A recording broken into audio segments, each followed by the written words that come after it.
সবাইকে স্বাগত। আশা করি আপনারা সকলে ভালো আছেন। আপনাদের পরীক্ষাটি এমসিকিউ হবে। আপনারা অনেকেই জানেন, আবার অনেকেই জানেন না।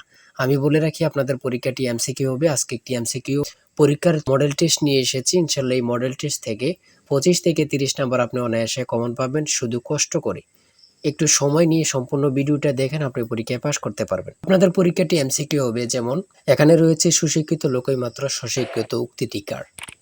মনে করেন সঠিক উত্তর হচ্ছে প্রমোদ চৌধুরী। এখানে 4টা অপশন থেকে সঠিক উত্তর হচ্ছে ডি। তাহলে ডি নাম্বারটা আপনারা বরাট করতে হবে। আমরা আপনাদের জন্য একদম শর্ট করে চূড়ান্ত সাজেশন তৈরি করেছি। পরীক্ষার প্রশ্ন প্যাটার্ন যেমন থাকবে সেম প্যাটার্নে আমরা একটি চূড়ান্ত সাজেশন তৈরি করেছি। সাজেশনটি নিতে স্ক্রিনে দেওয়া হোয়াটসঅ্যাপ নাম্বার রয়েছে, ইমো নাম্বার রয়েছে। দুটোর মধ্যে যে কোনো একটি মেসেজ করে সাজেশনটি সংগ্রহ করুন। সাজেশনের মূল্য 100 টাকা। আমি বলি অবশ্যই প্রত্যেকে আমাদের সাজেশনটি সংগ্রহ করবেন, আপনি পরীক্ষায় পাশ করবেন। যারা বিভিন্ন চাকরির কারণে, কাজের কারণে অথবা পড়ালেখা একটু বুঝেন, কম সময় পান না, তারা অবশ্যই আমাদের এই শর্ট সাজেশনটি সংগ্রহ করে শুধু A to Z পড়ে যাবেন। পরীক্ষা দিতে গেলে আপনি উত্তীর্ণ হয়ে যাবেন ইনশাল্লাহ। তাই বলে রাখি, প্রত্যেকে 100 টাকার বিনিময় হলো। স্ক্রিনে দেওয়া হোয়াটসঅ্যাপ নম্বর রয়েছে, ইমো নম্বর রয়েছে। দুটোর মধ্যে যে কোনো একটি মেসেজ করে সাজেশনটি সংগ্রহ করুন। আমি মূল প্রশ্ন প্যাটার্নে চলে যাচ্ছি। এখানে সর্বপ্রথম রয়েছে সুশিক্ষিত লোকই মাত্র স্বশিক্ষিত উক্তিটি কার। সঠিক উত্তর হচ্ছে প্রমোদ চৌধুরী। আমরা জানি প্রত্যেকটি পরীক্ষায় বাংলা, ইংরেজি, গণিত, সাধারণ জ্ঞান থেকে কিন্তু পরীক্ষায় প্রশ্ন আসে। ঠিক আছে, এমনভাবে কিন্তু আমরা যে প্রশ্ন উত্তরগুলো নিয়েছি খুবই গুরুত্বপূর্ণ। হ্যাঁ, যেমন 3 নম্বরে রয়েছে উপযুক্ত শব্দটির অর্থ কী। সঠিক উত্তর হচ্ছে উপরের উল্লেখিত। এখানে বিপরীত শব্দ, সমার্থক শব্দ, ট্রান্সলেট থেকে অবশ্যই প্রশ্ন থাকবে। ঠিক আছে, কোন ভাষার শব্দ, ভাষা থেকে একটি প্রশ্ন থাকবে। হ্যাঁ, তাই বলি অবশ্যই আমাদের চ্যানেলটি সাবস্ক্রাইব ও পেজটি ফলো দিয়ে রাখবেন। কেন? পরীক্ষার নোটিশ, পরীক্ষার রেজাল্ট, পরীক্ষার প্রশ্ন সমাধান, যাবতীয় সকল তথ্য সবার আগে আমরা ভিডিও আপলোড দিয়ে রাখি।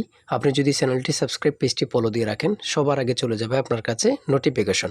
মনে করেন আপনি পরীক্ষা দিয়েছেন, পরীক্ষার প্রশ্ন সমাধান দেখিয়ে দিব, তারপরে রেজাল্টের অপেক্ষা করা লাগবে না, আমাদের চ্যানেলে পেয়ে যাবেন, সকল তথ্য পেয়ে যাবেন। এবং কি নতুন নতুন চাকরির তথ্য পেয়ে যাবে। সার্কুলার দেওয়ার সাথে সাথে আমাদের চ্যানেলে আপলোড দেওয়া হবে। আপনি শুধু আমাদের চ্যানেলটি সাবস্ক্রাইব, পেজটি ফলো দিয়ে রাখলে সবার আগে চলে যাবে আপনার কাছে নোটিফিকেশন। তাই অবশ্যই চ্যানেলটি সাবস্ক্রাইব, পেজটি ফলো দিয়ে আমাদের মেম্বার সদস্য হয়ে আমাদের সাথেই থাকবেন। তারপরে রয়েছে অপরিণত অর্থে কাঁচা শব্দের ব্যবহার কোনটি। কাঁচা বয়স। মাথা দেওয়া শব্দটির অর্থ কী? দায়িত্ব গ্রহণ। হ্যাঁ, বুঝতে হবে কিন্তু আমাদের সাজেশনের প্রত্যেকটি প্রশ্নের ব্যাখ্যা ও সমাধান সহ পেয়ে যাবেন। ঠিক আছে, কবিতা শব্দের বহু বচন কোনটি? সঠিক উত্তর হচ্ছে কবিতা গুচ্ছ। সন্ধি বিচ্ছেদ থেকে অবশ্যই একটি প্রশ্ন থাকবেই। ঠিক আছে, অবশ্যই একটি প্রশ্ন থাকবে। শুদ্ধ বানান থেকে অবশ্যই থাকবে।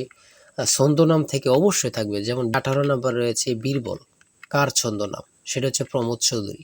আমার মনে হয় কত পরীক্ষা যে আসছে আল্লাহ ছাড়া কেউ জানে না। ঠিক আছে, অনেক পরীক্ষা আসে এই প্রশ্নগুলো। সমার্থক শব্দ থেকে অবশ্যই থাকবে। ট্রান্সলেট থেকে অবশ্যই থাকবে। হ্যাঁ, প্রিপোজিশন, আর্টিকেল, ভয়েস থেকে থাকে। বিভিন্ন নাউন থেকে অবশ্যই প্রশ্ন থাকবে। ঠিক আছে, আমি বলে রাখি।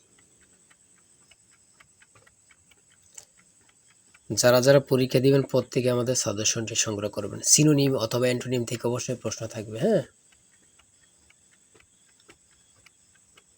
সিনোনিম অথবা অ্যান্টোনিম থেকে প্রশ্ন থাকবেই 100% শিওর, এটা ধরে নিতে পারেন। প্রিপোজিশন থেকে অবশ্যই প্রশ্ন থাকবে।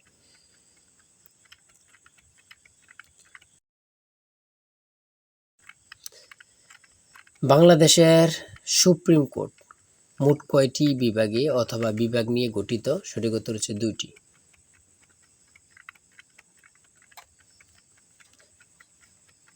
ম্যানগ্রোভ বন কি? সেটা হচ্ছে উপকূলীয় বন। খুবই গুরুত্বপূর্ণ।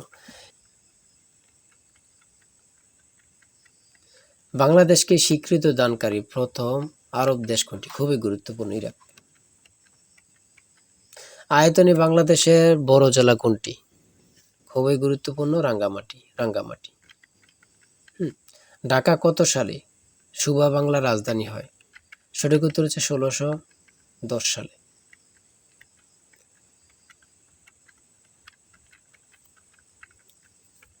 স্বাধীন বাংলাদেশ এ পর্যন্ত কতটি আদমশুমারি অনুষ্ঠিত হয়েছে? বিভিন্ন সদর দপ্তর থেকে একটি প্রশ্ন অবশ্যই থাকবে। বাংলাদেশের সর্বোচ্চ জাতীয় বেসামরিক পদক কোনটি? স্বাধীনতা পদক। ও এখানে আবার থাকতে পারে বাংলাদেশের সর্বোচ্চ জাতীয় পদক কোনটি? স্বাধীনতা পদকই হবে। ঠিক আছে?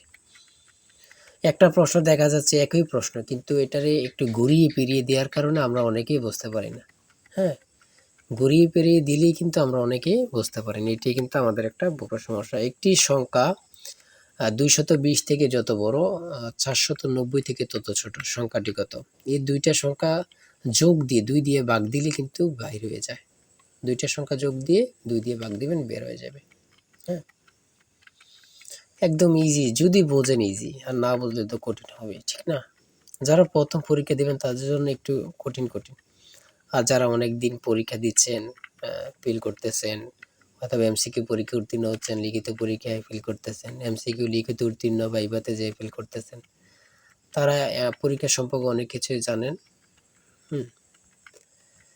তাই বলে রাখি আজকের ভিডিও এই পর্যন্তই। ঠিক আছে? আজকে ৮০টি এমসিকিউ নিয়ে আলোচনা করেছি।